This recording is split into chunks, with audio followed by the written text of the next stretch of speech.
Chapter NK 1181, Shi Wei Chao. Sister Wei Ding, please come in. Van Han leaned aside, welcoming Chi Wei Ding into the room.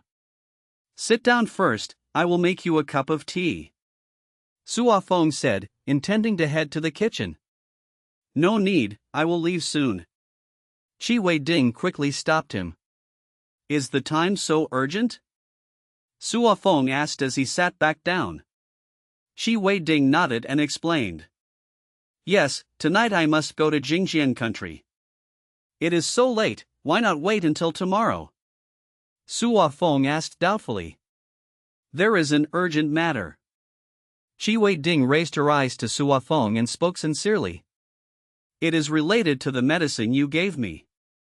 The medicine was sent for testing at an institute in Jingjian country. I thought results would take several days, but they came much faster. Her expression turned grim. She went on. The results match what you said. It truly enhances physical quality, and there are no side effects. So what then? Sua Feng still did not understand. Shi Wei Ding took a deep breath, her voice cold. The one who took the medicine for testing was my younger sister. Now she has been detained by them, so I must go. Chi Wei Ding indeed had a younger sister, Shi Wei Chao, 1 year younger than her. Because the medicine was so special, she dared not entrust it to outsiders. After much thought, she chose Chi Wei Chao, aside from Uncle Hui, the one she trusted most. They imprisoned your sister to obtain the formula? Sua Feng frowned. Yes. Chi Wei Ding nodded. I can handle this, you do not need to worry. Do you need my help? Sua Feng asked with a serious face. No need. Chi Wei Ding shook her head, her tone softer. Van Han worriedly called out. Sister Wei Ding. Wait for my good news. Chi Wei Ding stood up, preparing to leave. Sua Feng also rose and urged. If you need help, call me. All right. Chi Wei Ding waved without turning back and quickly drove away from Villa number 7. In the car, she closed her eyes and calmly said. Uncle Hui, stay here these days. Miss, let me accompany you to Jingjian country. Uncle Hui frowned. Chi Wei Ding shook her head indifferently. No, I will take Xiao Xiao with me. You return to the Qi family and help me calm third uncle and the others. Uncle Hui was stunned, but when hearing the name Xiao Xiao, he quietly nodded in understanding. In the villa, Van Han asked uneasily. Sua Feng, could Sister Wei Ding be in danger? The medicine was his, now her sister was captured, so the girl felt burdened. Will it really be fine? Van Han murmured, eyes full of worry. Be good, eat a digestion pill, then bathe and rest early. From tomorrow, we will know the result. Sua Feng gently comforted her. Van Han suddenly stood up. Sua Feng, should we also go to Jingjian country? Do not panic, it is not something you can just go. Getting a passport is not so simple. Sua Feng gave a bitter smile, holding her in his arms, gently patting her hand. Inwardly, he thought.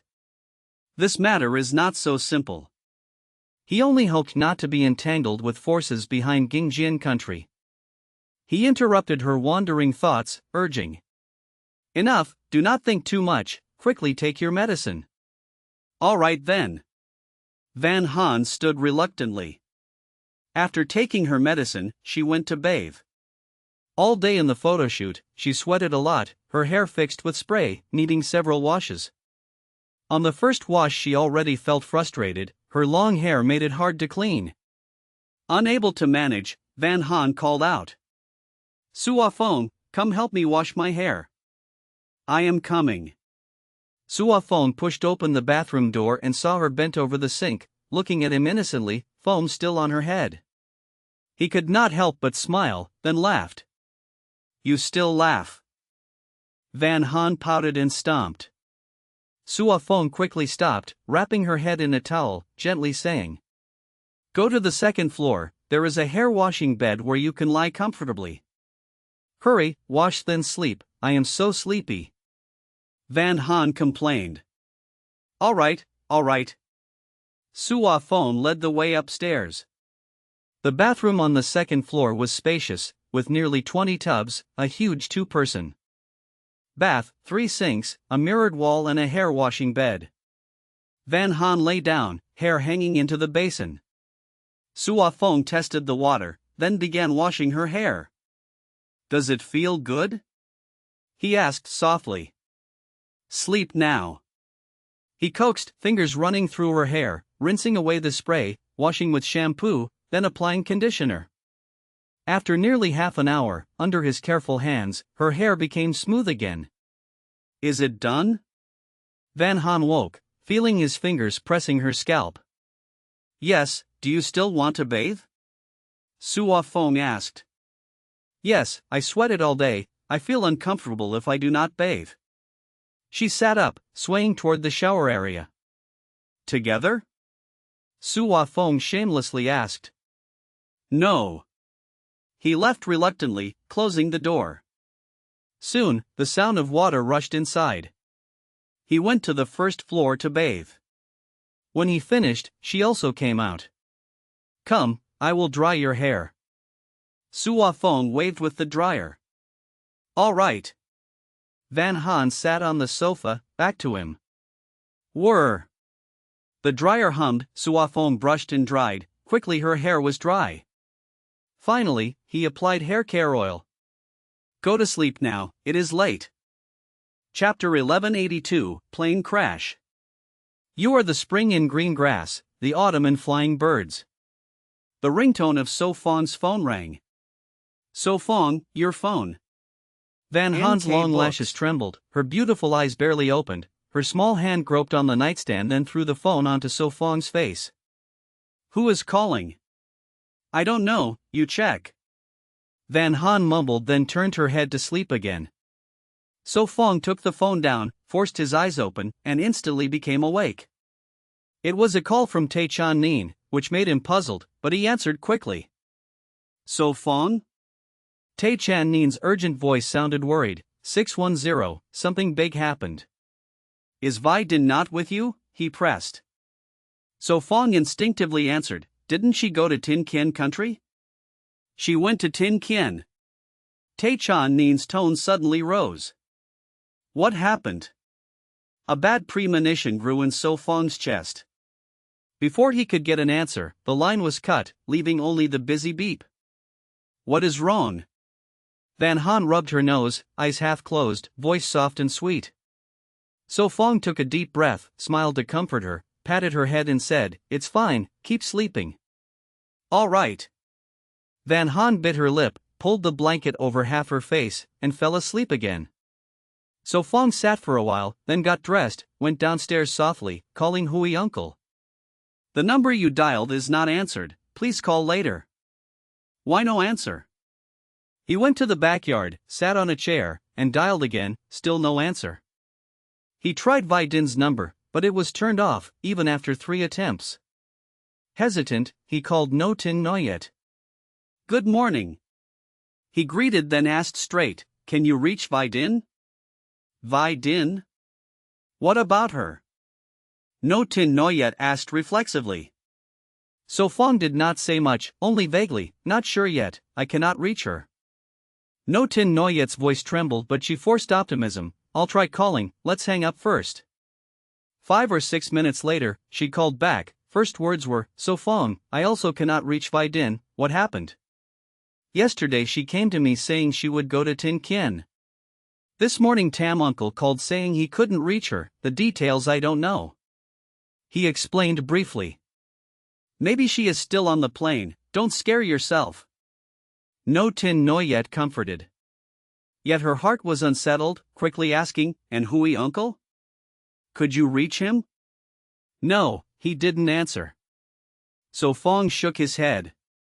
Then what is happening? Her voice trembled, uneasy. So Fong breathed deeply, reassured, don't panic, I'll call Tae Chan Nin again. All right, let me know immediately if you hear anything. Of course. He nodded and hung up, then dialed Tae Nin. The number you dialed is busy, please call later. Helpless, he set the phone down to wait. So Fong, who are you calling? From the upstairs window, Van Han poked her head out, her hair messy like an explosion from sleeping oddly. With Tin Noi yet? He replied casually, waving, go look in the mirror. What? She went into the bathroom, and saw her hair like a bird's nest. He tried again twice, but Tae Nin was still busy. So Fong, what do you want for breakfast? She came to the backyard after washing. Anything simple, don't trouble yourself. There are buns in the bag, not eaten for days. She nodded and went back inside. So Fong chuckled bitterly, thinking buns can be troublesome too. He looked up at the blue sky, eyes filled with worry, hoping Vaidin's phone just lost power, not something worse. Then came the bad news, Vaidin had an accident, the plane made an emergency landing in unknown waters. So Fong froze, face darkened, asking in a deep voice, was it an accident or deliberate? Private jet? He asked again, now understanding why media had no report.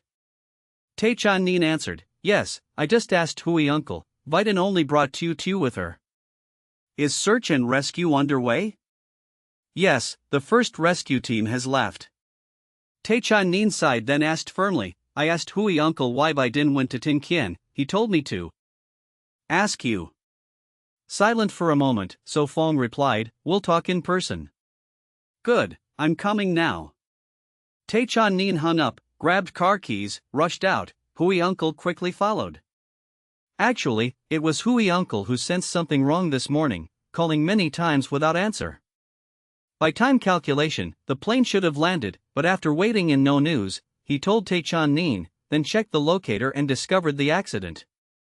Chapter 1183, You Are Mine. So Fong, who is that? Van Han curiously poked her head out from the kitchen. Uncle Vaidin. So Fong leaned aside, letting Tae Nin enter the house. Van Han was stunned for a moment, then instinctively greeted, good day uncle. Yes, hello. Tae Nin forced a smile, trying to be kind, but thinking of his niece's uncertain fate, he lost all interest. Sit down. So Fong sighed softly, inviting him and Uncle Hui to sit. Van Han was puzzled, just now he was smiling, why did his face turn gloomy so suddenly, even darker than Uncle Hui? She glanced at So Fong for answers, but he ignored it, so she sulkily returned to the kitchen, I will make some tea. So Fong stood up, took out a small pouch from the cabinet containing tonic medicine. He placed it before Tae Nin and calmly said, because of this.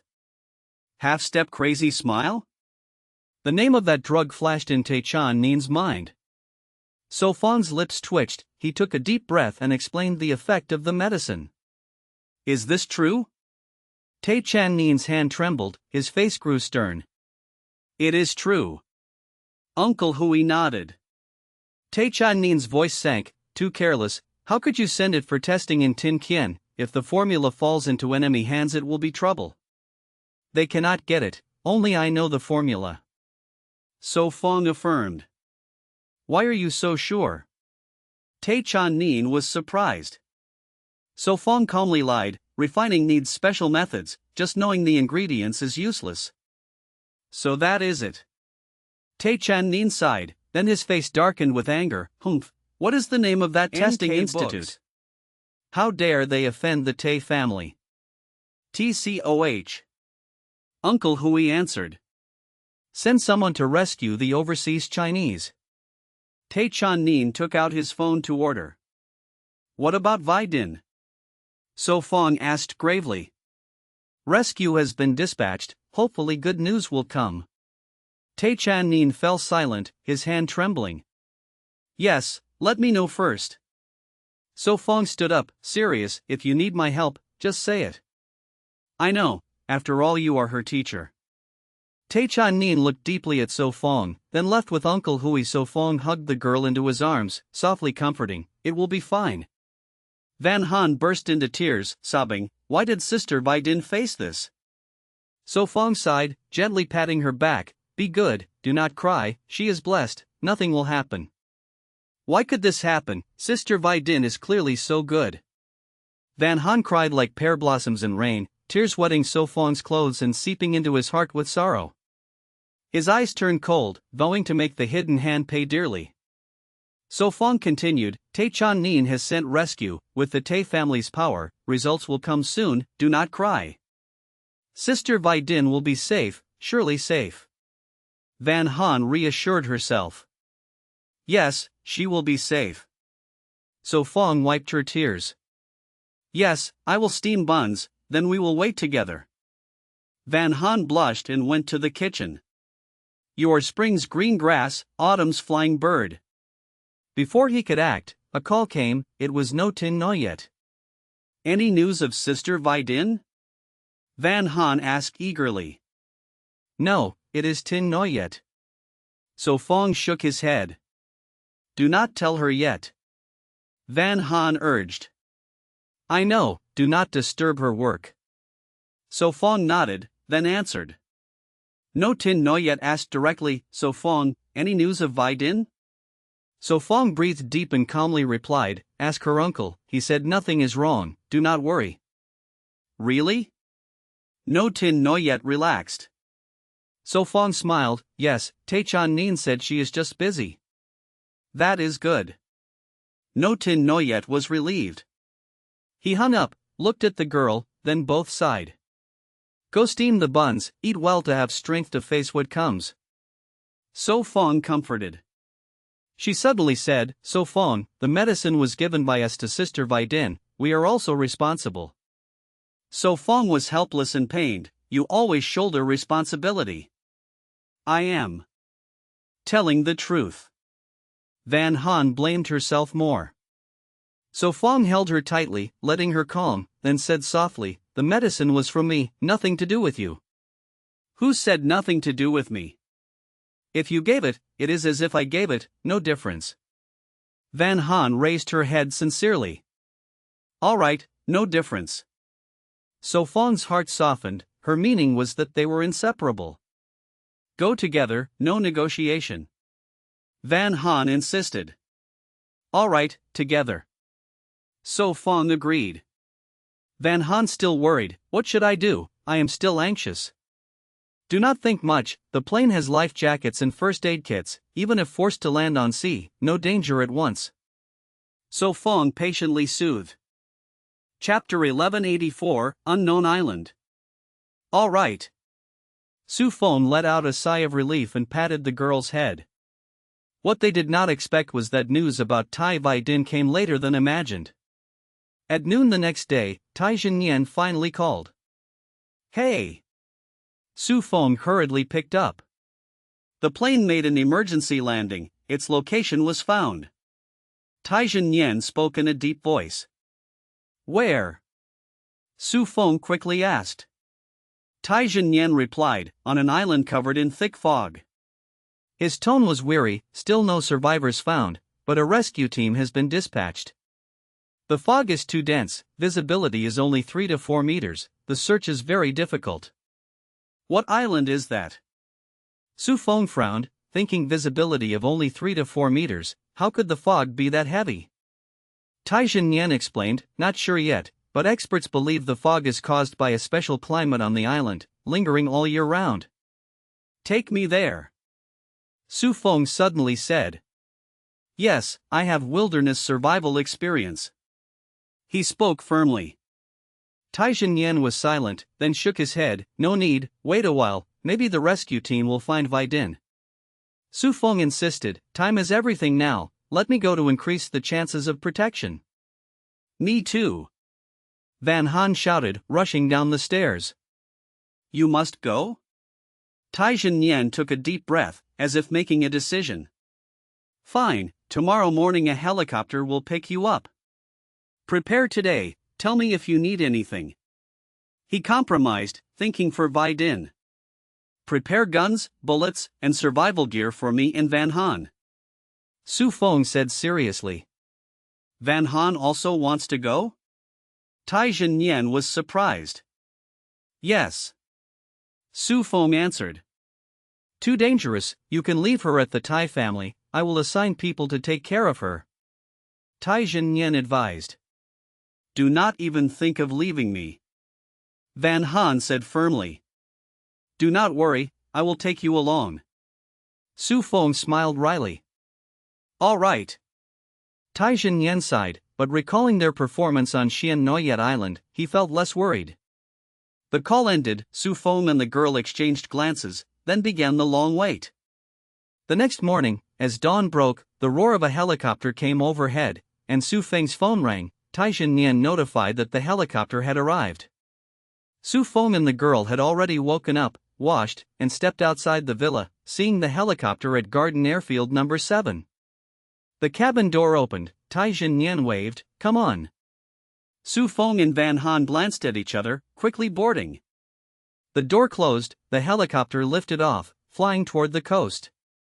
Still no news? Su Feng asked. No. NK Books. Tai Jinyan shook his head, eyes bloodshot, clearly lacking rest. Yes. He nodded, then took out 2 waterproof bags nearly 1 meter tall. Inside are jackets, boots, rations, and tools, check them. Su Feng unzipped, taking items out. First a pair of waterproof climbing boots fitting his size, then a high-quality jacket, breathable and warm. Very complete. Su Feng was pleased, carefully putting them back. A bit heavy, but with your strength it should be fine. Tai Jinyan said. No problem. Su Feng smiled. Here too.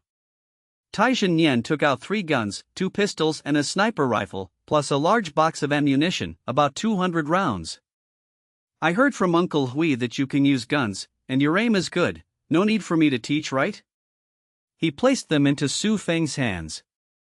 Su Feng smirked confidently, no need. You can shoot? Van Han was shocked, as if meeting him anew. Su Feng pretended seriously, of course, not hard, back at the orphanage we played, not much different. But those were toy guns, plastic bullets. Van Han muttered. Tai Jinyan's mouth twitched, not much different indeed. He coughed, then continued, 200 bullets in total, take as many as you can. I want them all. Su Feng immediately took the whole box into his bag. Not heavy? Tai Jinyan asked, surprised. Tai Jinyan was silent, then brought out 2 more items, here, a tracker and a satellite phone, keep them with you, contact me if in danger. Got it. Su Feng put them into the bag, planning to distribute later. He glanced at Tai Jinyan, you are not going to the island? Tai Jinyan shook his head, I cannot, the Tai family still needs me. They do not know about Vaidin yet. Su Feng was surprised, with such a big event, he did not expect it could be hidden. Truly Tai Jinyan was formidable. Do not look at me like that, I have no choice.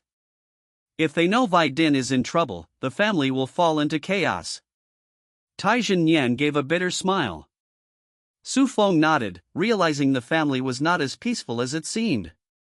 Tai Jinyan breathed deeply, if this time you can bring Vaidin back safely, I will be deeply grateful. No need. Su Feng shook his head. Chapter 1185, Entering the Island. Tai Channin glanced at So Feng's face, hesitated, then reminded, So Feng, if danger comes, do not force yourself, safety matters most. Understood. So Feng was startled, feeling more respect for Tai Channin. Third Master, come quickly. The pilot's voice rang out. They all looked ahead, the deep blue sea spread before them, and far away a white blur appeared, only a corner of coral reef revealed an island's presence. Click. The cabin door opened, So Feng and the others landed from the back of the plane. He saw tents already set up on the beach, large camouflage tents tied to trees. Third Master. A man came out of the tent, greeted Tai Channin respectfully. Third Master? So Feng muttered in surprise. Better call him Mr. Tai. He shook his head bitterly, not daring to truly call him Third Master. Fine. Tai Channin shrugged and said, they are Tai family members, during your time on the island they will stay here to support you. This blade is good. So Fong strapped a military knife on his boot, hung a saber on his waist, placed a pistol on the other side, and carried a rifle on his back. After half an hour of preparation, the two were fully armed. The girl tied her hair high and put on a hard helmet to avoid branches. So Fong placed the locator in his jacket pocket and the satellite phone in his chest pocket. Ready? Tae Chan-nin scanned them, eyes flickering with surprise. They looked more reliable than mercenaries or rescue teams. Yes, let's go now. So Fong nodded. Tae Chan-nin called, "Wait, they will go with you." Two men stood beside him, both in their 30s, faces stern and sharp. Soldiers? So Fong frowned, their bearing revealed their background. Yes, retired soldiers, they will follow your orders. Tae Chan-nin introduced, "This is Tae That, the other is Tae Bat." "Mr. So, pleasure to meet you." Tae Bat saluted. "Mr. So, give any command." Tae That also saluted. "Let's take care of each other." So Fong frowned, he preferred fewer companions, but Tae Chan-nin meant well so he accepted. Their names were strange though. "Do you know the exact location where the plane landed?" So Fong asked. The technician held a tablet, "Not sure, the plane's locator lost signal, only the range is known, but direction is west or southwest." He shook his head, "Technology is limited." "Got it." So Fong sighed, luckily he had a compass to avoid getting lost. Van Han asked curiously, "Mr. Tae, the rescue team has not departed yet?" Tae Chan-nin explained, "Not yet, but they carry enough supplies for 5 or 6 days, you may meet them or not." "Let's go." So Fong took a deep breath, held the girl's hand and stepped into the island. Tae That and Tae Bat followed silently. "All right." So Fong waved without looking back, disappearing into the mist under Tae Chan-nin's gaze. Tae Chan-nin stood still, then asked the technician, "Locator is normal?" "All normal." The technician nodded, the map showed 4 green dots moving southwest. Tae Chan-nin frowned and murmured, "Hope to hear good news soon." He waited on the shore for half an hour, then took a helicopter back to Kinhai City. He still had to rescue Tae Vi Kyo and make the testing agency pay. Inside the island, So Fong cut vines to clear the way for the girl. "So Fong, should we not follow the rescue team's trail?" Van Han asked softly. Tae That and Tae Bat also wondered. So Fong raced the compass, the rescue team went west, we go southwest, different path. Since the locator failed, when the plane disappeared from the map it was heading west, but whether it landed straight or southwest was unknown. Yes, the rescue team indeed went west. Tae That said firmly. "I see." Van Han nodded. "All right, I'll follow you." She nodded again and prayed, "Hope the rescue team finds Sister Vi Din soon." "Me too." So Fong's heart was worried. Was the plane's emergency landing safe? Was Tae Vi Din unharmed? Was she alive? Injured? If the plane landed safely and she was not hurt, So Fong believed she could survive on the island until rescue or he found her. The four continued walking, adjusting direction with the compass. Chapter 1186, Directions Clarified. Seeing sweat dripping from Van Han's forehead, So Fong waved his hand and said, "Let's stop and rest for a while before moving on." "All right." Tae That and Tae Bat responded, sitting on a flat stone and taking out water to drink. The terrain of Mist Island was rugged and uneven, far more complicated than Moon Island, with vegetation even denser and more tangled. Because it was long shrouded in fog, everything on the island was damp, the ground was covered in mud and rotting leaves, and a foul stench lingered. So Fong, in this situation it must be impossible to start a fire. Van Han casually picked up a fallen leaf, letting it fall damp and wet. Yes. So Fong could only agree. After more than 2 hours on the island, everyone's clothes were soaked, only the waterproof bags kept things dry. "I also have tinder." Tae That took out a sealed bag of tinder that could work with a fire starter. "Very good." So Fong's black eyes lit up, satisfied with Tae That and Tae Bat. at least this was something he had not expected.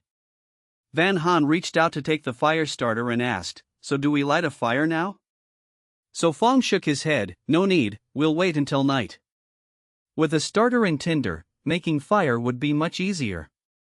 "Are you hungry?" So Fong asked. "Still fine." Van Han answered naturally, though inside she worried about Tai Vai Din's safety. The others nodded in agreement without objection. "Indeed." Taybat replied with a stern face. "The names are easy to remember." Van Han muttered, then tugged at So Fong's sleeve to signal him not to ask more. So Fong shrugged and stayed silent. Taybat and That remained quiet, clearly not talkative by nature. After resting for half an hour, the four rose and continued southwest. But after walking another hour, they were shocked to find the compass useless, its needles spinning wildly with no direction. "How could this happen?" Van Han exclaimed. So Fong sighed and said helplessly, "The island's magnetic field is chaotic, a compass cannot be used." "Ours doesn't work either." That and Bat said together. "Let me see if my phone works." Van Han took out her phone, unlocked the screen, and quickly opened the compass. But the needle also swayed, and a prompt asked her to shake the phone in a figure 8 to find a signal. "It's useless, the internet is blocked here, only satellite phones can work." So Fong said gently. He looked ahead, the visibility only 3 or 4 meters, far too low. "What should we do now?" Van Han's face was full of worry. "Of course we keep moving forward." So Fong stroked the girl's hair under her helmet, the smooth feel no longer the same. "But we might lose our way." Van Han fretted. "Ah, really?" Van Han asked in surprise. "By using the North Star?" That asked curiously. So Fong asked back, "It's daytime now, and even at night with this fog, do you think we could see the stars?" "Then how to tell direction?" Taybat asked the doubt for them both. "By judging the growth of plants." So Fong crouched to observe the moss on a rock. Because the island was always shrouded in mist, the air was full of moisture, good for moss to grow, so its distribution could help judge direction. This skill came from the system, gained when he once received a 7-day gift pack. "Is it reliable?" That whispered. Taybat also looked doubtful but said nothing. So Fong did not explain. Once he determined the southwest, he led the others onward. Along the way, that occasionally checked the compass, hoping it would return to normal. So Fong often stopped to confirm direction, sometimes adjusting their route, troublesome but necessary. Growl. "A little hungry." Van Han blushed. "Silly girl, if you're hungry just say it, don't endure it." So Fong laughed. "I'm worried I'll slow us down, and Sister Vai Din will be anxious." Van Han whispered. That and Taybat sweated with awkward expressions, inwardly impressed with her stamina, walking 4 or 5 hours through the forest and only now hungry. In contrast, the two former soldiers were already exhausted, legs shaking, drenched in sweat, barely able to continue. But they did not ask to rest, first because So Fong was their superior, he had not ordered a stop. Second, they did not want to lose to a young girl, it would be shameful. So Fong pinched the girl's nose and said, "Let's stop to rest, eat something to regain strength." "Yes." That and Taybat sighed in relief, quickly sitting on rocks and taking out rations from waterproof bags, eating with water to fill their stomachs. So dry, really hard to eat. Van Han bit into the ration, it was tough and made her teeth ache, if not for her strong teeth she could not bite through. Without hesitation, Taybat pulled out another kind of ration and handed it to her. "Eat this, though also ration, it's much softer." "Thank you, someday I'll treat you to grilled meat." So Fong took the ration, unwilling to let the girl damage her teeth. "Thanks," Van Han said gratefully. "You're welcome," Taybat replied sternly, ignoring So Fong's words. Chapter 1187, Is He Still Human? Van Han tore open the ration pack, quietly chewing biscuits, her beautiful eyes scanning the surroundings, a habit she brought from Huynh Noyet Island, fearing beasts might appear. So Fong wiped the girl's sweat with his sleeve, softly reminding. You are sweating so much, you should drink more water. We must save it, we have not found a water source yet. Van Han answered honestly. Do not worry, the island has water resources, even if we find no spring, I can make water for you. So Fong half joked. You are not a magician. Van Han muttered, yet did not doubt his ability. So Fong smiled mysteriously. In his storage space were more than 10 chests of water, each chest had 6 bottles, each bottle 2 liters. Cough, cough. Van Han suddenly choked, the ration she just ate sprayed out. Eat slowly, drink some water. So Fong was startled, quickly patting her back, his other hand opening a flask, pouring water into her mouth. Gulp, gulp. After several gulps, she felt relieved. Enough. Van Han hurriedly grabbed the flask, finishing it. Do not make me worry again, all right? So Fong frowned sternly. I know, do not be angry. Van Han pouted, rubbing his face. She sighed in relief, then laughed brightly. I will listen to you. Good girl. He patted her head. Rustle. Suddenly, bushes shook nearby, thick fog blocked the sight. What is that? Van Han panicked. Do not move, let me see. He held her shoulder, stood and looked ahead. Taybat and Taybat also put away rations, hands on pistols. After a while, So Fong sat down again, sighing. It should be a small animal, no danger. Taybat and Taybat frowned, still alert, doubting his judgment. Relax, in the wild I know better than you. He glanced coldly at them. Better be careful. Taybat said deeply. So Fong shrugged, continued eating rations, missing city food, the rations truly hard to eat. After more than 10 minutes, no danger appeared, Taybat and Taybat calmed down. All right, let us move on. Van Han regained her energy. The two silently put away their food, hearts bitter. They moved on, So Fong still stopped often to check direction. Over an hour later, Van Han exclaimed. So Fong, the compass works again. Really? Let me see. He stopped, raising his wrist, indeed as she said. Taybat also checked his compass, stunned. Truly we did not go the wrong way. So it is not only pretense, he does have skill. Taybat thought, his view of So Fong changing. Before, he thought So Fong faked, now it seemed real. Saved me much trouble. So Fong shook his wrist, continued cutting the way. Hope the plane emergency landing is not too far from us. Van Han prayed. Hope so. He replied. So Fong, does it feel like returning to Huynh Noyet Island? Yes. He sighed. I miss Sister Mong and Sister Thursday. Van Han spoke sadly. Good girl, after we find Vi Din, we will see them. He comforted.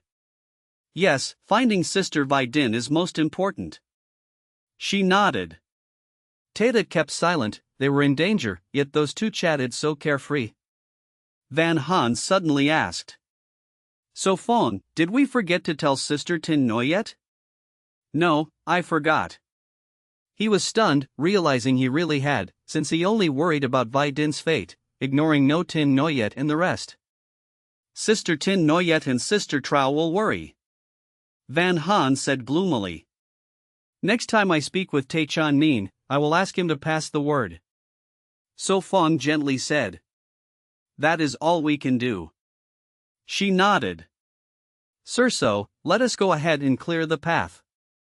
Taybat spoke. You still have strength? So Fong stopped, asked back. In truth he was exhausted, but unlike them, So Fong still looked calm, aside from a little sweat on his forehead, his breath was steady, showing no fatigue. Taybat opened his mouth, yet said nothing, lowering his head, losing all contempt. Taybat patted his shoulder, showing he understood. Time passed, the sun set, fog remained thick, light fading, forest dim. That frowned, whispering. Sir So, are we not moving on? No, night is too dangerous. Accidents easy. So Fong explained. But the lady may not endure waiting. Bat worried. Do not worry, if Phi Din lives, she can survive half a month here. Sir So. That wanted to speak but stopped. I know her better than you. His gaze was cold. Understood. That was silent, upset yet unable to argue. Chapter 1188, The rescue team vanished. The latter twitched the corner of his mouth, nodding in acknowledgement. So Fong scanned the surroundings. The terrain here was flat, beside him was a boulder taller than a man, most importantly weeds were sparse while wild vegetables grew plenty. He set down the waterproof bag, turned and said. Van Han, prepare dinner. All right. Van Han nodded, pulling out a pot and folding stand from the bundle, ready to cook. Mr. So, does dinner need to be so complicated? Bat could not help but ask. He thought chewing some dry rations was enough to fill the belly, building a fire to cook was too much trouble, better to rest or move on. Bat fell silent, teeth aching. So Fong did not argue, he gathered twigs, struck sparks with stones, dried leaves and built the fire, finally propping big logs to keep it burning. With fire lit, even damp logs would burn if fed long enough. That and Bat exchanged glances, helpless, they rose to collect firewood. Darkness deepened, the last light vanished, only the fire lit the black forest with life. Crackle! Clatter! The pot of water boiled, Van Han tossed in wild greens and dried meat. Seasonings are here. So Fong opened the waterproof bag, inside were several bottles with salt, flavoring, pepper and more. That and Bat stared, suddenly their dry rations seemed tasteless, perhaps it had never been appetizing. Stop eating biscuits, at night we are not in a hurry, eat something hot. Van Han smiled gently. So Fong frowned, saying nothing. After 10 minutes, the girl lifted the pot off the fire, placing it on a rock. Is that a magic bag? That asked, how could she have everything? Van Han just smiled, her attention drawn to dinner. So Fong poured meat soup, sat on a boulder drinking, eyes scanning around. Mist Island was unknown and dangerous, caution was never wrong. Delicious. That sipped, his calm dark eyes brightened, far tastier than army rations. Bat only gave dry thanks, yet ate quickly. Dinner ended swiftly, within 20 minutes all was finished, pots and bowls boiled clean and stored. So Fong, water is running low. Van Han shook the canteen, clearly less than half remained. I know. So Fong replied, fresh water must exist on the island, only the place was unknown. Van Han looked up at him and asked. What are you watching? Come up here. So Fong smiled, reaching out his hand. So mysterious. Van Han muttered, yet still held his hand. His strong arm pulled her close, steadying her in his embrace. That and Bat lowered their heads, poking the fire as if oblivious. How is it? Van Han asked once seated. Look there. So Fong pointed, through the mist glowed faint lights, hazy. Fireflies? Van Han's eyes lit up. So Fong nodded with a sigh. I never thought this island would have so many fireflies. So beautiful. Van Han quickly pulled out her phone, snapping pictures until satisfied. She said innocently. Yes, when we return I will show Sister Tin Noyet. All right.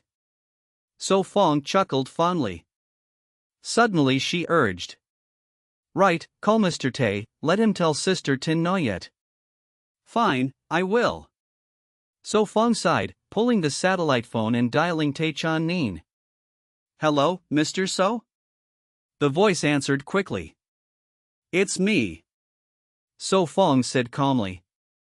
Still nothing. So Fong sighed. I see. Tay Chan Nin sounded disappointed, a sigh echoed. To So Fong's surprise, silence followed, then finally the man spoke, news that shook him. Tai Chan Nin exhaled and said, "No good, the rescue team lost contact." Lost contact? So Fong frowned and asked, "What happened?"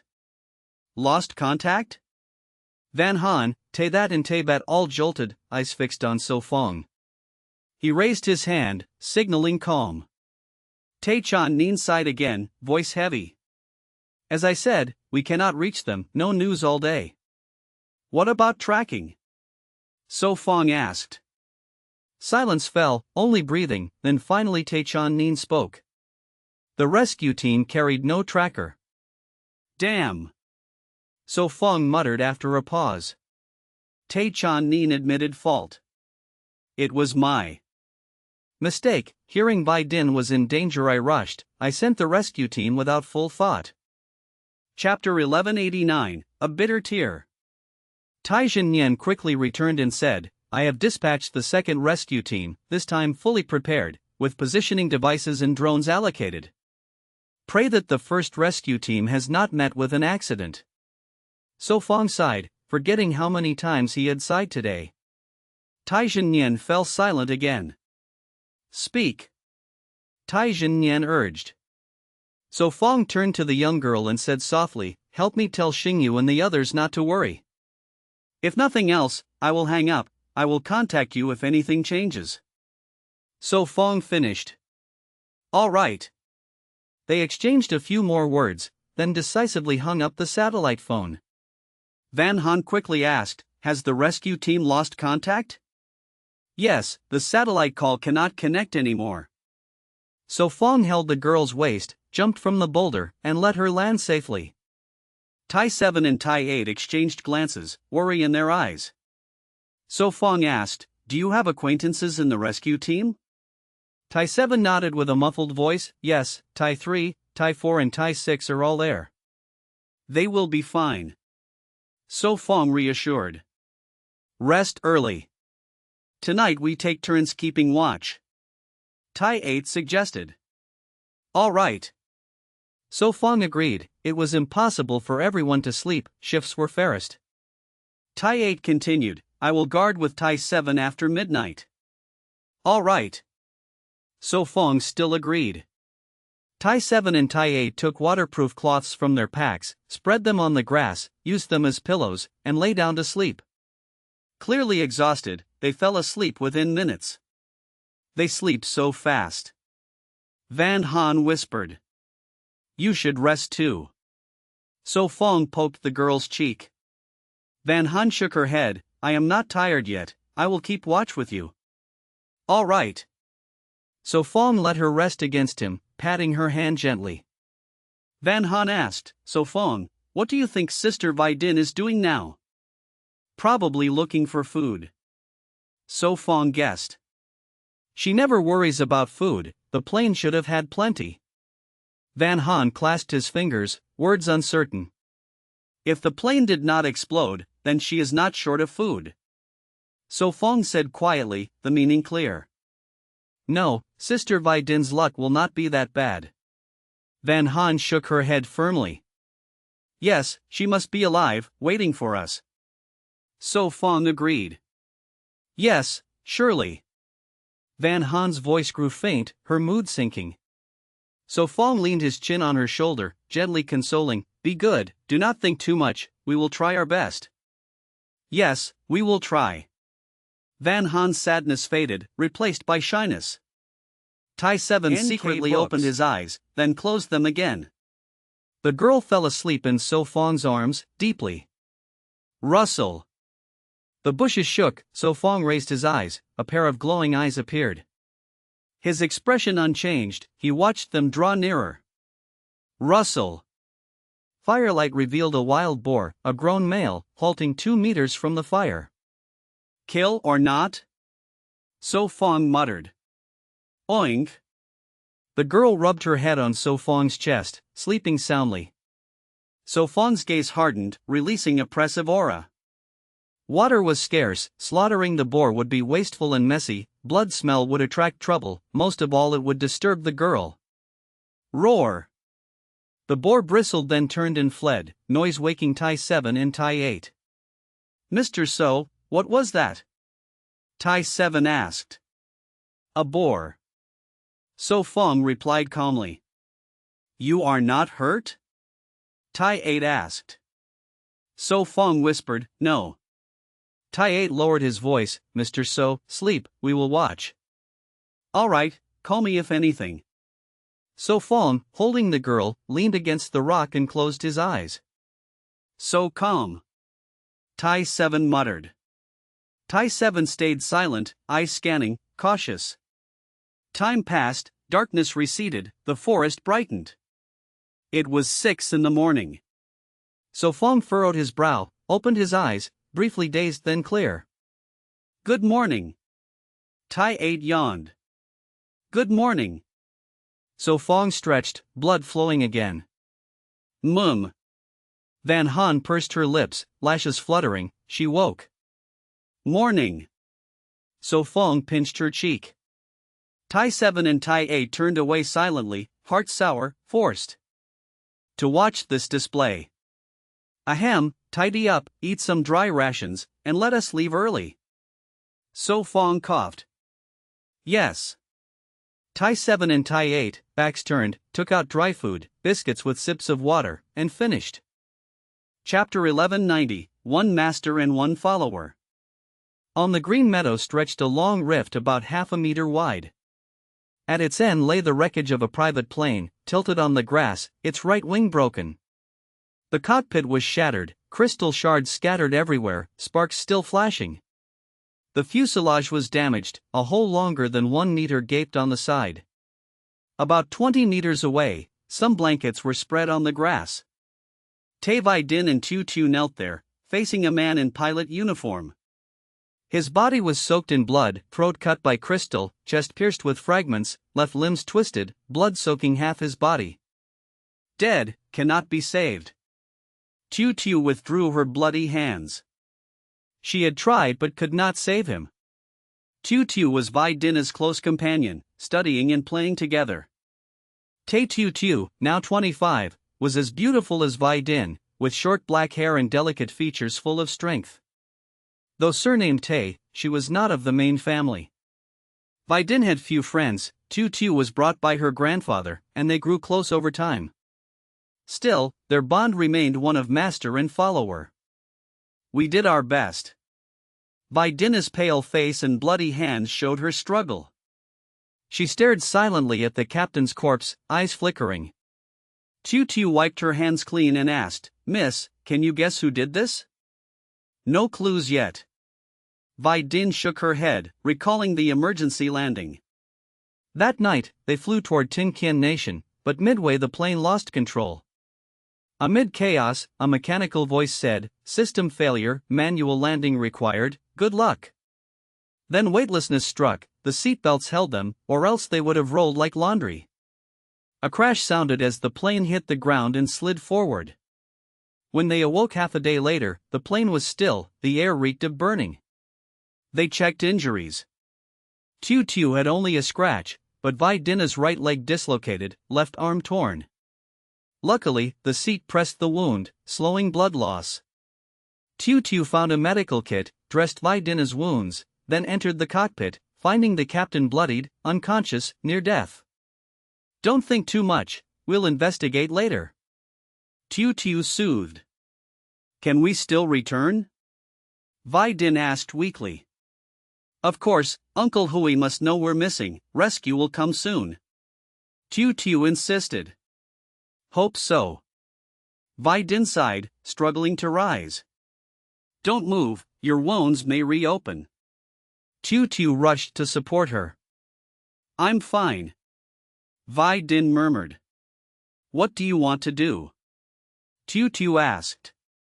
"Look around." Vi Din replied. She then asked quietly, "Do you want to wait beside a corpse?" "No, I don't." Tu Tu shook her head. She looked at the body and said, "Vi Din, we should bury him, or beasts will devour him." Without the captain's manual landing, they might have perished at sea. Vi Din paused, sighed, "Bury him." "Stay still, I'll find something to dig. Tu ran to the wreckage to search. Vi Din stayed put, her mind divided, missing her sister Te Vi Kyo, worrying for family, and strangely thinking of So Fong. Found it, this can dig soil. Tu held up a steel plate. It was half a foot long, 10 centimeters wide, unbendable. Excited, she added, Vi Din, I also found food, enough for 7 or 8 days. Fortune in misfortune. Vi Din exhaled. Sadly, the system broke, we can't call for help. Tu shook her head and began digging. Vi Din pulled out her phone, screen shattered, the fuselage bent, lucky it didn't explode. My phone is broken too. Tu sighed. The captain's phone worked but was locked, and the screen showed no service. Chapter 1191, Bread and the Corpse. Let me help you. She staggered forward, wanting to lend a hand.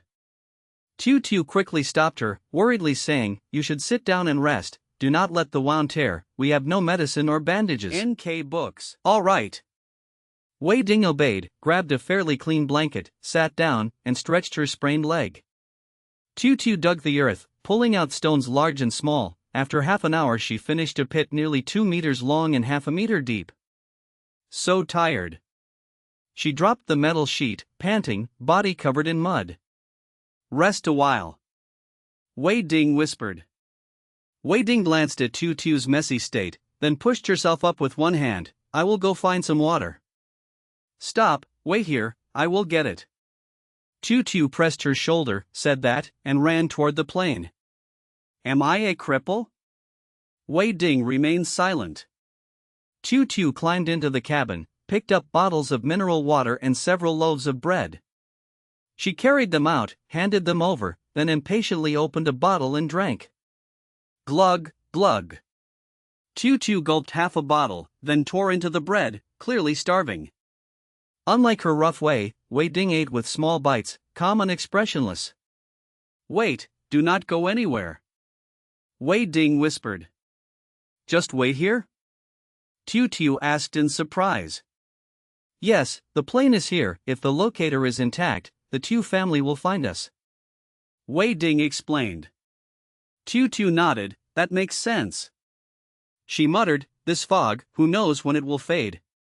Wei Ding shook her head, it had not cleared since yesterday, could it ever disperse? Suddenly she frowned, speaking mysteriously, Wei Ding, do you think we crossed into another world, not Earth anymore? Stop reading fantasy novels. Wei Ding glared at her.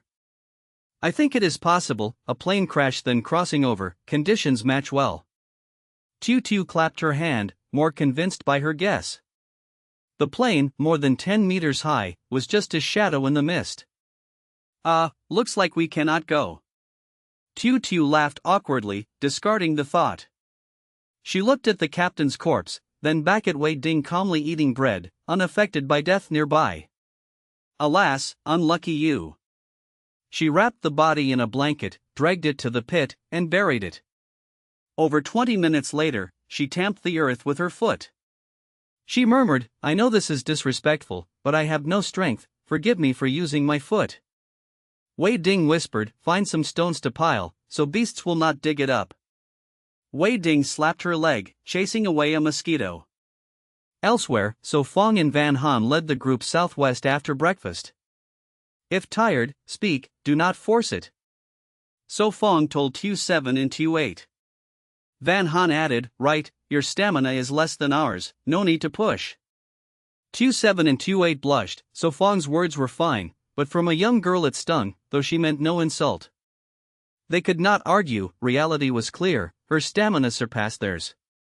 No reason, we are men, why weaker than a girl? Tu7 hinted at Tu8. Tu8 sighed, I do not know, saying it aloud would be shameful. Yes, so we must not let Tu4 and others know. Tu7 agreed. Tu8 stayed silent, wondering if Tu4 and others were even alive. What are you thinking? Tu7 frowned.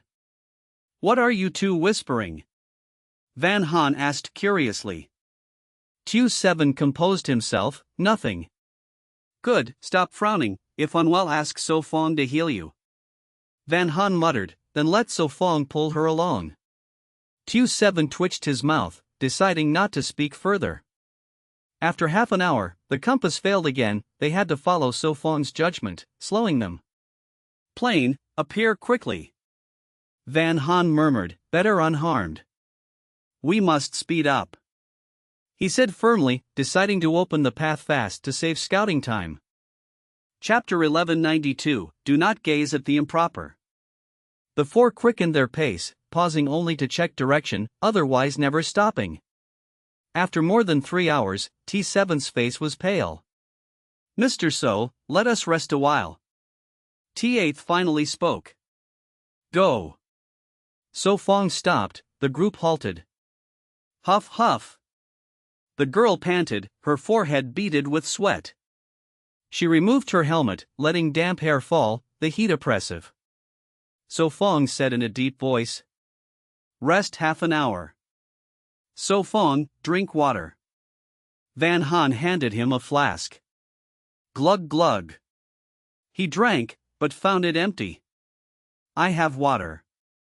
T8 said softly. Thanks, I still have. So Fong refused, drawing 2 liters of mineral water from his pack. Oh, you even have a big bottle. Van Han exclaimed in delight. T7 stared blankly. This pack, such huge capacity. So Fong coughed, here without cameras, he could relax a bit. Too good. Van Han sighed, unsuspecting. No, I just drank enough. She shook her head. So Fong, want to eat something? Van Han took out dry rations. His stamina burned fast, so hunger came quickly. Crunch. The girl gnawed the hard ration, crumbs on her lips, washing it with water. So Fong used the satellite phone to call Tijanian. The other quickly answered. So Fong? It is me. So Fong swallowed and asked. Any news of the rescue team? Not yet. Tijanian replied. The second team has set out. Good, tell them to follow the traces, they should soon find them. So Fong said gravely. Understood, this time with dogs. His voice lighter. So Fong frowned then smiled faintly. Good luck. Report to me first if news comes. He hung up. My phone battery is almost gone. Van Han said, only 15% left. Need a charger? T7 produced a large power bank. Ah, really? Her eyes lit up, yet hesitated. I also brought. So Fong smiled, producing 3 huge power banks, each enough to charge thrice. T7 silently put his back. What else do you carry? Van Han asked slyly. What do you still want? So Fong countered. He fell silent. Nothing. She laughed. Here. With a strange look, he took out a small bottle of shampoo. Ah, you really have shampoo. Van Han widened her eyes. T7 and T8 twitched brows. Was this rescue or tourism? For just in case. So Fong chuckled, his space already filled with supplies. Heavens, do you even have eggs? Van Han asked. Phew, thought you did. She sighed. Want to nap? He smiled. No, later walking will be harder. She refused. Then let me massage you. His tone gentle. With others here, not proper. She scolded shyly. Ahem. T7 and T8 turned away, grumbling. No worry, no need to undress. He stifled laughter, grasped her ankle, pressing acupoints to aid circulation. Ah! Van Han trembled, face flushing. The 2 men inwardly chanted, do not gaze at the improper. Is the pressure right? He asked with a smile. She murmured. Relax. He patted her knee. Okay. She breathed deep and closed her eyes. He focused, massaging both legs for nearly 10 minutes. Much better. She sighed. T7th. He called. The man stiffened. Want me to massage your legs? He frowned, unwilling but considering efficiency. T7th gaped, now turning with T8th. Do not worry, no need to undress. So Fong said politely with faint disdain. Chapter 1193, It is a brick. All right. So Fong twitched the corner of his mouth. Sir So, please press it for me. Taybat spoke first. Do you have rotten feet? So Fong asked. No. Taybat's face darkened, his voice dry. Go. So Fong sighed in relief. Taybat glared at him but said nothing. It really hurts. Taybat's face flushed as So Fong held his ankle. Do not cry out, endure it. So Fong reminded. All right. Taybat obeyed, not knowing why he was not allowed to shout, but since he needed help, he listened. So Fong's fingers began to press. How is it? Taybat asked seriously. Sore, comfortable. Taybat gasped. Taybat frowned, could he not breathe so loudly? So Fong pressed harder, after all this was a man. No. Taybat bit his lips. After 10 minutes, So Fong withdrew his hand. No NGO. Taybat stared at him. Question mark. So Fong kept silent. Then he laughed, you can speak now. Hoo. Taybat exhaled, sighing, too pleasant. His face regained color, looking healthy. That pleasant? Taybat doubted, but Taybat's look was genuine. Of course, I feel power through my body. Taybat nodded firmly. The other smirked at him. Taybat raised his hand, I have no rotten feet, I will keep silent. All right. So Fong signaled him to sit. Taybat obeyed, stretched his leg and lay down, keeping his mouth shut. Who? Taybat exhaled, stood and jumped, full of energy. He saluted, Sir So, you are amazing. Yes. Taybat and Taybat truly submitted. Van Han tilted her head, whispering, So Fong, why do I feel you just gained little brothers? I feel it too. So Fong laughed, their admiring stares made him uneasy. The four packed and set off. Hey, Sister Vidin, can you hear? Van Han shouted. Seems not nearby, keep going. So Fong lifted a tree blocking the way, revealing a path. Whoa! Taybat was stunned, was it hollow? He tried lifting, the tree did not move. Too freakish. Taybat muttered. Do not dawdle. So Fong urged. Coming. They followed. Time passed, their shouts echoed with no reply. At 4 p.m, mist thickened, light dimmed, vision decreased. Sister Vidin, are you near? Van Han called again. We should have brought a big speaker. So Fong sighed. He glanced at the tired Taybat and Taybat, the forest was too tough. Rest half an hour. He checked his phone, still 2 hours before dark. All right. Van Han sat down, drank water. So Fong said, stay here, I will look around. Do not go far, be careful. Van Han urged. Got it. So Fong nodded. Sir So, I will go with you. Taybat stood. Alone is dangerous. Taybat added. I have a gun. So Fong drew it. Are you accurate? Taybat doubted. So Fong frowned, being underestimated? Unacceptable. He pointed at a dry leaf on a branch 3 meters up, see that? Yes. They nodded. Crack. He unlocked the pistol, turned away, looked at the ground, fired upward. Bang. The forest echoed, the leaf was pierced and fell. So Fong blew the barrel, raised a brow, well? Respect. Tay that gaped. Even better than Instructor NK Tron. Books. Taybat was shocked. Tron, famed as God Shooter, could not do this. Good, take care of Van Han, I will return soon. So Fong holstered his gun. Yes. They saluted. But remember, do not touch her. So Fong warned. Yes, we will keep 2 meters distance. They retreated. Exaggerated. So Fong chuckled.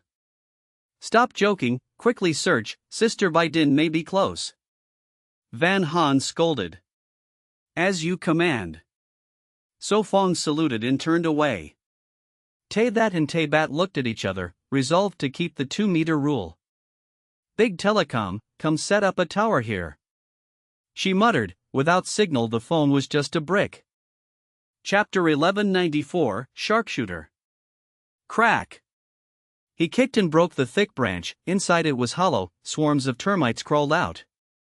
Still some living creatures. So Fong muttered and kept walking. He dared not go too far, worried the girl might be in danger, so he circled nearby. Everywhere was only plants, nothing unusual. After more than 20 minutes, So Fong returned to Van Han. How was it? Did you find anything? Van Han stood up, patted her skirt, and asked. Like this. Van Han sighed softly in disappointment. So Fong asked, rested well? Yes, let's move on. Van Han replied innocently. Taybat and Taybat also stood, carried their waterproof bags, ready to follow. All right, depart.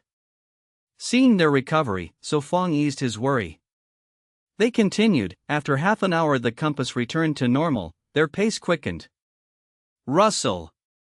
Another hour passed, So Fong stopped, hearing the sound of water. So Fong? Van Han halted, looking at him. Mr. So, how did you know water ahead? Taybat asked curiously. Heard it. So Fong replied shortly. Heard it? Taybat was stunned, he heard nothing. Without explaining, So Fong led them. 5 or 6 minutes later everyone clearly heard water. Truly water. Taybat exclaimed. Don't be surprised, So Fong won't lie to me. Van Han smiled. Taybat gave an awkward smile. The stream was large, water splashing everywhere. We rest here tonight. So Fong stood near the source, set the bag on a rock. Good. The others responded, spreading waterproof cloth. Light fire for dinner. Van Han took out pot and bowls. Taybat lit fire, So Fong and Taybat collected wood and leaves. Twilight fell, sunset west, it was 7 o'clock. Clatter. Fire burned, pot on top, water boiled. Indeed, iron pot is better, this one not firm. Van Han adjusted pot carefully. Careful, don't burn. So Fong warned. Yes, I know. Van Han replied softly. So Fong dropped wood, washed hands by water. Taybat and Taybat kept watch despite his words. Add pepper and spice. Van Han poured seasoning. Rustle. Wind blew, leaves shook. So Fong, dinner ready. Van Han called. Coming. So Fong returned, received bowl of soup, sat down. Thanks. Taybat and Taybat also thanked. Lacking vegetables. So Fong sipped soup, regretting. Forgot to ask you to find wild greens. Van Han smiled. She asked suddenly, So Fong, why on this island so long, yet no edible animals? I met some. So Fong replied. Really? Van Han was surprised. Pity. She sighed. Don't worry, next time we catch. So Fong comforted. Yes. Van Han smiled like a flower, ate soup happily, better than dry rations. So Fong sipped more, suddenly looked serious, gazing behind the stream. He lowered voice, Van Han, want roasted meat? Yes. She answered quickly. Give me the sniper rifle. Here. Van Han handed it. Yes. So Fong's voice deepened. Mr. So? Tay-Bat hesitated. So Fong glanced at him, placed rifle on rock, judged wind, adjusted aim. With unusual skill, he pulled trigger, bullet shot, vanished into darkness. Roar! A scream rang, then silenced, unclear creature. Done, Tay, that go fetch. Walk straight 100 meters, you'll see. So Fong pointed. Mr. So, can you see prey over 100 meters? Tay that doubted, forest limited sight, darkness heavy, even night vision fails. Go and see. So Fong said. Only light of flashlight swayed, Tay that's figure lost in mist. Tay-Bat stood, uneasy but curious, did So Fong truly hit prey afar? After 5 minutes, lights grew clear, Tay that returned. Good, lift pot, tonight we eat roast meat. So Fong said gently. Too confident. Tay-Bat thought secretly, waiting if Tay that came empty-handed, so Fong's face would be interesting. Chapter 1195, Dog Legs Duo. How is it? Tai-Ba stepped forward quickly, ready to offer comfort, determined not to let So Fong lose face. Found it. Tai that appeared, holding a flashlight in his left hand and carrying a gray-white goat in his right. Tai-Ba swallowed his comforting words, his face full of shock. Did he really hit it? It is a goat. Van Han's eyes lit up, she put down her chopsticks, stood up, and pulled out her army knife. Mr. So, you are truly amazing. Tai that praised uncontrollably. In such harsh conditions, So Fong still managed to hit the prey, even piercing straight through its forehead with one strike. NK books. Calm down, just basic operation. So Fong curled his lips with pride. So Fong, come help skin it. Van Han called from the water's edge.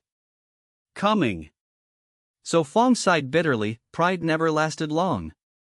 Tai that and Tai-Ba looked grim. If this was basic, then who could reach a higher level? Tell me, if I ask Mr. So, would he teach me spear skills? Tai that whispered. You really want to learn? Tai-Ba frowned, surprised. Tai that countered, can you say you do not want to? Ha ha. Tai-Ba only chuckled, the meaning clear. Wait until we find Miss Tai first. Tai that decided, So Fong's spear art truly tempted him. Old already. They quickly replied, hurrying to help handle the goat. Mr. So, please rest, leave this work to us. Tai-Ba said kindly. Tai that quickly added, yes, Van Han should rest too. Go. So Fong frowned and pulled the girl aside. So Fong, this does not seem right. Van Han whispered. It is fine, they will eat the meat anyway. So Fong washed the blood from his hands and continued, you prepare the seasoning first. All right. Van Han obeyed. The goat was small, clearly young, weighing only 20 to 30 jin. After skinning and gutting, only over 10 jin remained. Tai that and Tai-Ba worked hard, half an hour later it was done. So Fong took over, hung the goat over the fire, roasted the surface, brushed oil, then switched to charcoal. Van Han brushed seasoning again and again, making it flavorful. No problem, just add some pepper powder. So Fong said casually. Clop clop. Do not rush, needs half an hour more. Van Han said cheerfully. No problem. Tai that said awkwardly. Beep beep. So Fong froze, the satellite phone rang, he quickly answered. So Fong? Tai Chan Nian's voice came. It is me. So Fong replied. Any discoveries? His voice was expectant. Silence came from the other side. So, any news of the rescue team? So Fong asked. Not yet. Tai Chan Nian sighed, the first team lost contact, the second team has not found them. I see. So Fong could say no more. What are you doing? Tai Chan Nian changed topic. So Fong glanced at the excited girl, paused, then said, grilling meat. Tai Chan Nian twitched his mouth. Are you sure the plane landed on this island? So Fong coughed, steering back. Yes, confirmed. Tai Chan Nian answered.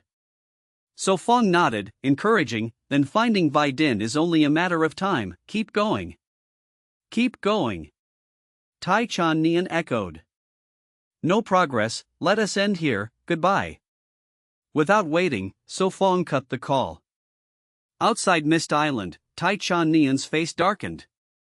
Nothing. So Fong said coldly, putting the phone away. All right. Tai that said seriously. After half an hour, the girl brushed the last layer of seasoning, roasted 5 more minutes, the whole goat came out golden and fragrant. Looks good. So Fong gave a thumbs up. Of course, when the chef cooks, it must be exquisite. Van Han praised herself. Yes, truly exquisite. Tai that shamelessly agreed. The girl blushed, she only joked, not expecting him to praise sincerely. Tai Ba smirked, silently admiring. After hesitating, he still encouraged, exquisite among exquisite, let me take photos. Van Han froze, face even redder. Click click. Tai Ba pulled out his phone, used food filter, seriously snapped 7 or 8 shots, the phone ate first. Done? Van Han raised her clean army knife, eager to eat. Done. Tai Ba put away the phone, secretly gave Tai that a thumbs up. He rejoiced inwardly, by praising Van Han, surely So Fong will teach me to shoot? Click click. The girl sliced the first piece, brought it to So Fong's lips, smiling, you taste it first. That is good. Van Han nodded with relief, then said, you two do not be polite, help yourselves. Chapter 1196, 3,000 long strands. So delicious, without any bad smell. Taybat also praised, so it was real, the taste is truly wonderful. Of course it is real, everything is real. Van Han glared at Taybat, he even thought it was just pretend. I was wrong. Taybat quickly admitted, making the girl feel shy. In the end, 1/3 of the roast went into the girl's stomach, the rest was shared by So Fong, Taybat, and Taybat, leaving only a pile of bones. So full, so satisfied. Van Han burped. Go wash your face, your mouth is greasy. So Fong patted the girl's head. Van Han pouted, wait a bit, I want to bathe. The spring is cold, do you really need to bathe? So Fong asked gently. Yes, I want to, and also wash my hair, these days I sweat a lot, if not bathe it will smell. Van Han stroked her hair innocently.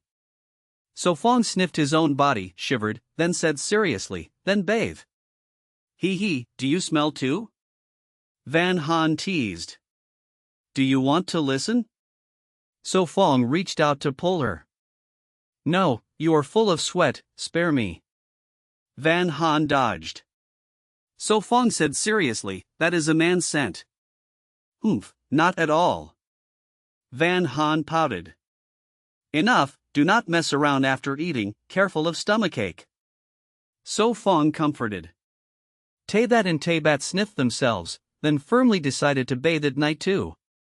Van Han raised her head to look at the stars, but only saw darkness, she sighed, if only Sister Vai Din were here to eat too.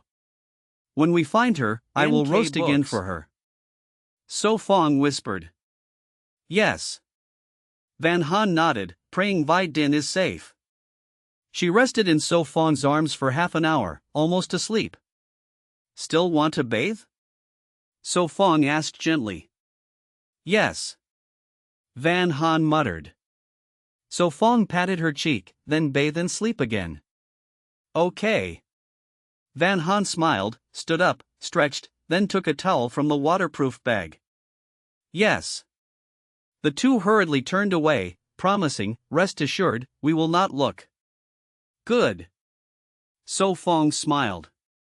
Still uneasy, he hung another waterproof cloth on the trees, covering the water source. The sound of clothes rustling reached him, his eyes grew cold at Taybat and Taybat. They trembled, as if a beast stared at them, not daring to turn.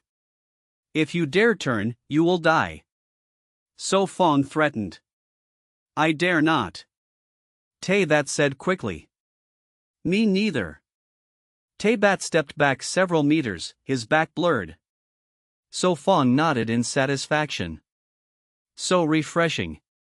The girl's exclamation came from behind the cloth. Are you okay? So Fong asked. Do not bathe too long. He warned. Okay. Half an hour later, Van Han reappeared, tidy, with wet long hair trailing down. Quick, warm up, careful of catching cold. So Fong urged.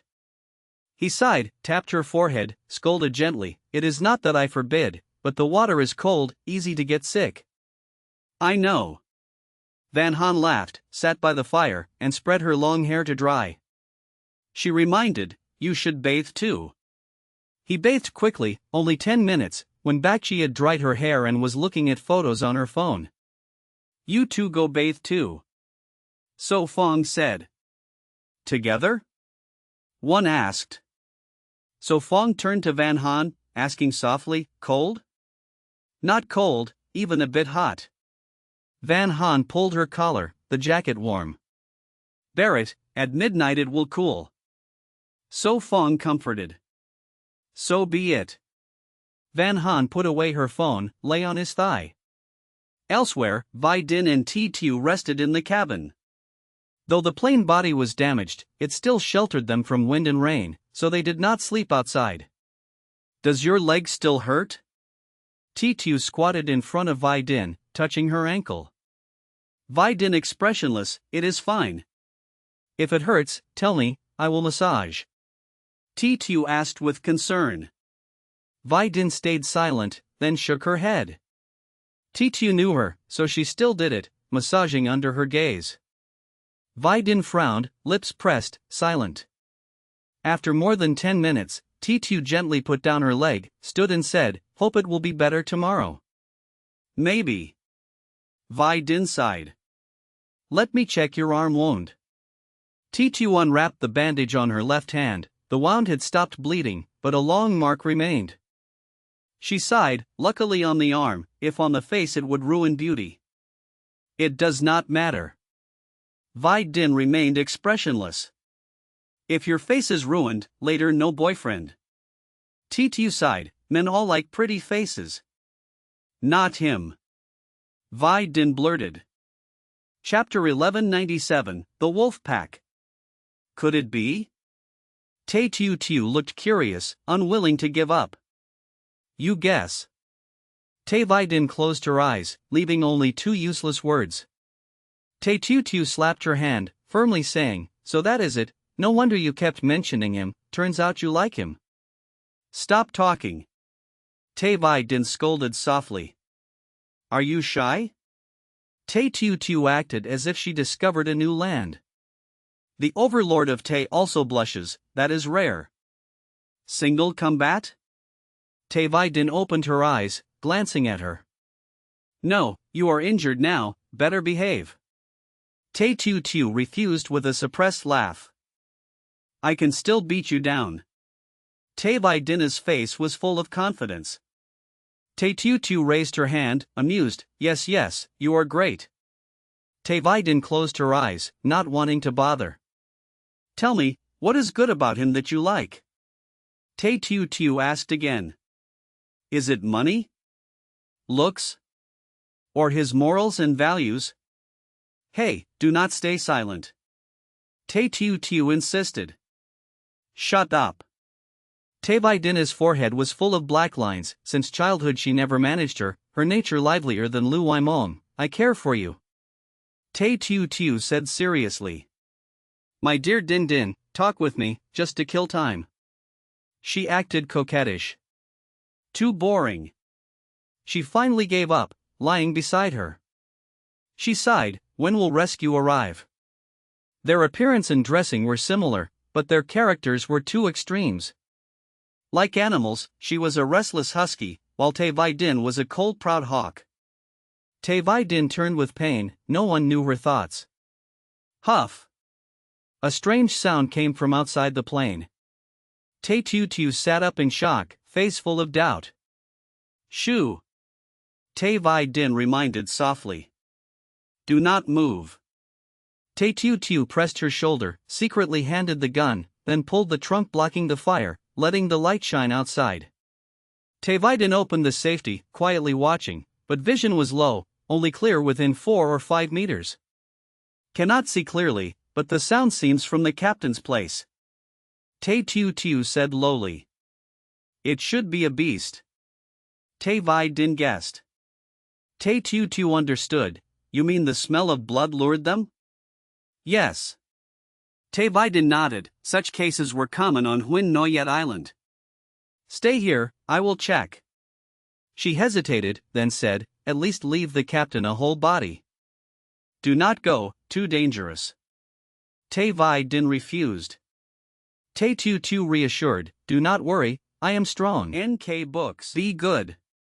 She stood firm, though a follower, she had her own independence, which Te Vai Din never erased. Te Vai Din's face darkened, regretting not restraining her earlier. Your leg is hurt, stay and wait for me. Te Tiu Tiu said, turning to leave. Wait. Te Vai Din frowned. She paused, turned her head, what is it? Take the gun. Te Vai Din handed the pistol. No need. She shook her head. Then do not go down. Te Vai Din stared at her. She opened her mouth, but said nothing more. Bang. She landed, rolled, hid under the broken wing, carefully scanning, safe, then moved forward. She held her breath, bent low, gun in hand, stepping carefully. Rustle. The sound ahead grew louder. What is it? She whispered, hearing heavy breathing. Fog thickened, without torch, her sight shrank to 1 meter. Do not scare me. She muttered, still moving on. Howl. A gray wolf leaped at her former spot, claws digging 3 centimeters deep. Damn, wolf. Her face changed, rolling back left. Tiu Tiu? From afar Te Vai Din's voice. Do not come down, I am fine. She shouted, dodging. But more wolves appeared, from 1 to 4, danger grew. Return. Te Vai Din's stern voice called. She fired once, then ran to the plane, yelling, quick, you hide first. Please, do not come, it is a wolf pack. She turned, shot again, long training helping her avoid deadly blows. A wolf pack.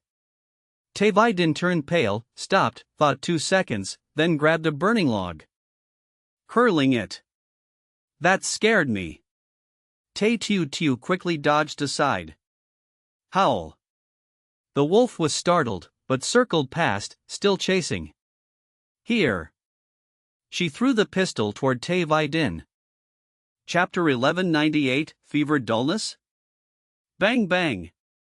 Without hesitation she pulled the trigger, 2 shots fired, the nearest 2 gray wolves howled miserably, though not fatal, it disabled their chase. Hurry up here. Te Vai Din shouted loudly. Once steady, she pushed Te Vai Din quickly into the cabin. Quick, go inside. They cannot crawl in. Te Vai Din said calmly, though in truth she endured pain, her sprained ankle worsened. Awah! An unheard gray wolf leapt, easily entering the cabin. Te Vai Din's lips twitched, did it really come in so fast? Te Tiu Tiu pulled the door, shoved Vai Din inside. Quick, into the room. Crack. The room door slammed, locking. This was a private jet, naturally equipped with rest and bathrooms. Bang bang bang. Awah! The gray wolves did not give up, furiously clawing at the alloy door. It is fine, they cannot get in. Te Tiu Tiu exhaled, sat on the big bed. The room was intact, but power was cut, only a green sign glowed 4 words, emergency exit. Who?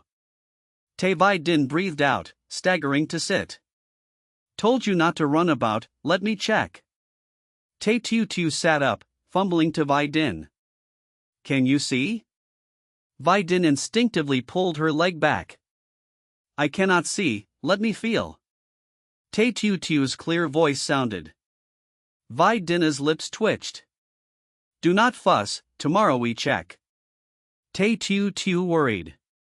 No, if worse it is trouble. No matter, only sprain. Vai Din allowed Tu Tu to hold her foot. Seems serious, ankle is bigger. No matter, one sleep will be fine. Vai Din's face uneasy. She had no words. Her tone grew serious. Now we see nothing, tomorrow plan. Tai Tu Tu wished to argue, but thinking deeper, realized indeed nothing to do, she pouted. Fine. Vai Din lay down, darkness calmed her mind. What did you say? Vai Din endured, asked. Nothing, you rest. Tai Tu Tu thought, truly nothing important, better sleep early. Vai Din's lips twitched, finally closed eyes. The room quieted, door no longer shook, wolves seemed gone. Tai Tu Tu stepped down, pressed ear on door. Bang! Door vibrated, she jumped. So clever. Tai Tu Tu clutched chest, sat on ground. Door pounded minutes, then calmed. After waiting in vain, she returned to bed. Gradually calming, she whispered. Got it. The room stayed silent until dawn. Mum. Tai Tu Tu opened eyes, mumbling unclear. Beside her, Vai Din also woke, pale in dimness. Vai Din, your forehead is hot. Tai Tu Tu placed palm on her.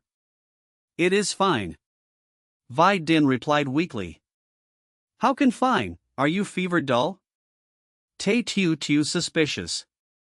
Let me sleep more. Vai Din turned, accidentally pressed wounded arm, instantly alert. All right, do not move. Tai Tu Tu helpless, guided her to lie still, gently unwrapped bandage, checked wound by window light.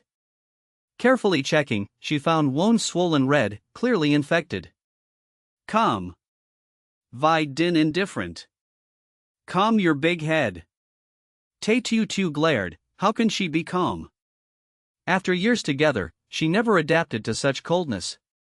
Vai Din pursed lips, too weak to argue. In medicine box is there anti-inflammation drug? Tai Tu Tu asked. Not sure. Vai Din coughed. Fine, I will check. Tai Tu Tu got up, moved to door. Be careful. Vai Din reminded. Got it.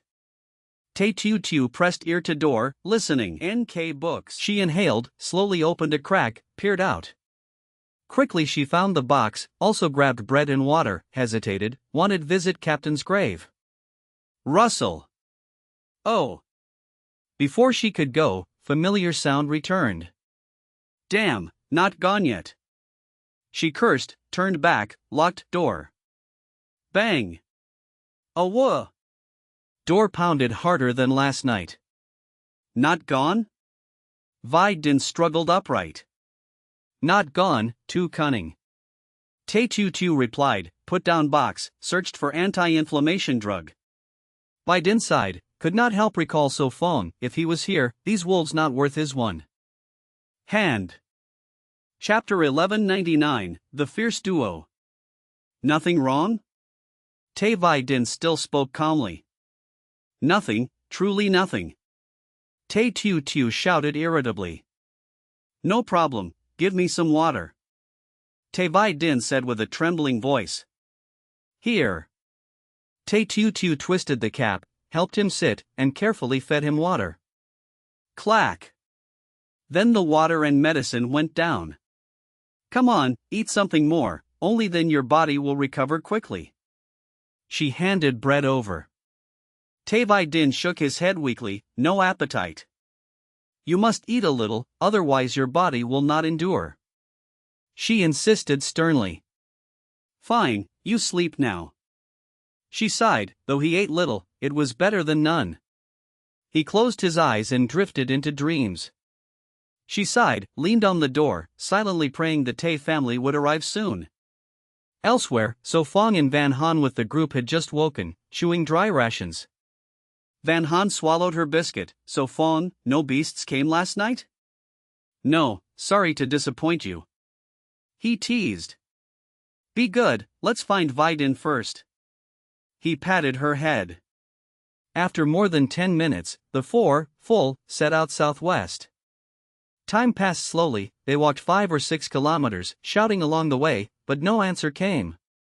All right. Two sighed, leaning against a tree, drinking from a flask. Clack clack. So Fong tilted back, drinking a third of the flask. He handed it back, scanning the surroundings, brows furrowed.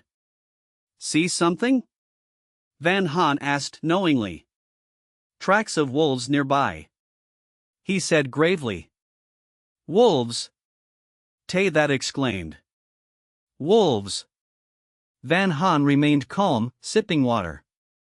Tay that and Tay Bat were stunned, a young girl that calm was unexpected. 1 or 2 is fine, but a pack is trouble. Tay that muttered. He smiled, unfortunately it is a pack, about 12 or 13. Tay that shivered. We have guns, no worry. Van Han reassured. Thanks, I feel much better. Tay Bat said stiffly. She smiled brightly, you are welcome. The two fell silent, recalling So Fong fighting beasts barehanded, their tension eased. Russell. His brow twitched, danger sensed behind. Not that unlucky? He muttered. They are here, stand behind me. He warned.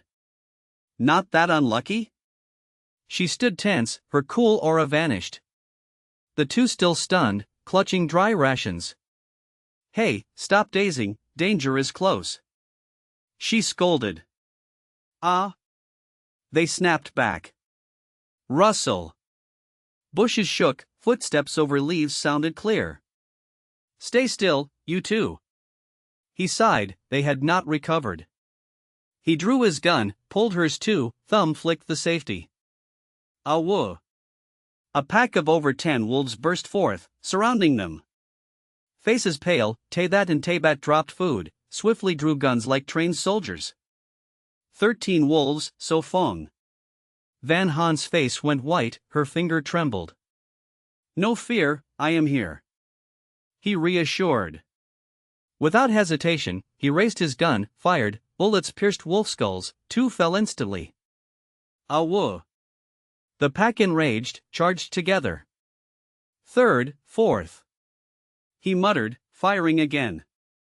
Bang! The two also fired, but nerves caused them to miss. Fifth, sixth, seventh. 3 shots, 3 wolves down, heads shattered. Gun empty, he threw it aside, punched a wolf flying, its organs crushed. They stared dumbfounded, he seemed a descended god, shielding the girl unharmed. With his protection, remaining wolves hesitated, 8 or 9 corpses already lay around. Awoo. The rest fled with tails down. Do not run. He shouted. The two stayed silent. Are you hurt, So Fong? She asked worriedly, checking his hands. No problem. He spread fingers, not even scratched. You scared me to death. She frowned, checking again. Chapter 1200, Tremendous Brainstorm. Me. Tai 7 and Tai 8 had yet to recover, their eyes shifted between So Fong and the pile of wolf corpses, faces slowly turning into horror. Paralyzed with fear? So Fong glanced at them. No, nothing happened. Tai 7 and Tai 8 shook their heads quickly. Yes. They answered at once. Then these wolves. They looked at the ground full of corpses, hesitating. I do not want to. Tai 8 shook his head. Then just leave them there. So Fong withdrew his hand, rubbed the girl's cheek and leaned back to rest. It is fine then. Van Han sighed with relief, obediently sat down, not caring about the corpses nearby. Clop clop. Tai 7's eyes burned with excitement, whispering, I am convinced, this time I truly submit, Mr. So is more powerful than our trainer, stronger even than third master. Repeating 3 times, is that important? Tai 8 was silent but still nodded. No wonder the lady worships him as teacher, with such power he could be master of us all. Do not think too much, we do not have the lady's beauty or background to attract Mr. So. Tai 7 pouted, dousing Tai 8's hopes. Tai 8 felt depressed.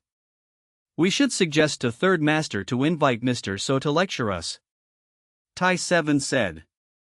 Tai 8's eyes lit up, good idea. Then we must perform better afterward. Tai 7 warned. Yes, for the way of weapons. Tai 8 clenched his fist. Tai 7 pressed his lips and turned away. Perhaps they will not leave. So Fong could not guarantee, he had no power to foresee the future. I hope Sister Vi Din is fine. Van Han prayed. The 4 rested half an hour, then stood and went on, leaving the wolf corpses behind as silent testimony of the peril. Soon, the bodies would become food for other beasts. In Jinghai City, Villa number 7, in front of Vi Din's house. No Tin Noyet asked worriedly, still no news of Vi Din? Miss No, still none. Madame Truong sighed before the villa. Lam Lo's face changed, puzzled, how could it be, so Fong and Van Han also vanished. Miss No, please come inside to rest. Madame Truong gestured. All right. No Tin Noyet nodded. Madame Truong answered quickly. Lam Lo opened the car, sat at the wheel, muttering, so strange, lost contact for days, what happened? Could they be kidnapped? No Tin Noyet sat in the back seat, face full of suspicion. My lady, who dares to kidnap Lord Bavong, that is suicide. Lam Lo sneered. You are right, I cannot refute. No Tin Noyet leaned on the wheel, sighing she neglected work again. Vi Din cannot be reached, but why are So Fong and Van Han also missing? No Tin Noyet leaned against the window, upset, she had called for 2 days but only heard power off. Lam Lo said, I think So Fong and Van Han may be kidnapped. Why? No Tin Noyet pressed. Think, they have great dream estate, who would not covet it? Lam Lo guessed, so someone took them, plotted to force marriage and childbirth, then kill them, great dream estate would change owner. Makes sense. No Tin Noyet widened her eyes, feeling uneasy. She frowned, who could it be? Lam Lo coughed, brain-turning, cough, great powers all suspicious, maybe Vi Din herself, her disappearance also proves it. Nonsense. No Tin Noyet trembled, Vi Din could not be like that. Of course impossible, but behind the Tai family nothing was certain, her heart raced, could Sister Chow be right? What are you thinking? Lam Lo looked at her. Nothing. No Tin Noyet hid. You are green grass in spring, flying bird in autumn. At that moment her phone rang, the ringtone was a new released song. Indeed, the duet with So Fong had sold well, first day sales broke records. Sadly, before celebration, So Fong and Van Han disappeared. Another spam call. No Tin Noyet looked at the number, ready to hang up. Maybe So Fong changed his number, answer. Lam Lo suggested. Fine. No Tin Noyet swiped, answered, put on speaker and recording. It is me, who are you? No Tin Noyet was disappointed, not So Fong. I am Vi Din's third uncle, people call me third master. Tai Chan Nin said seriously. Third master? On the street? Lam Lo twitched his eye, was the caller crazy? You are a scammer? No Tin Noyet asked, wanting to hang up. Tai Chan Nin hurried, just joking, I am Tai Chan Nin, truly Vi Din's third master, no, third uncle. No Tin Noyet shot questions, so what, you locked Vi Din and So Fong, forced them to marry, to seize great dream estate? On the other side, Tai Chan Nin's face darkened.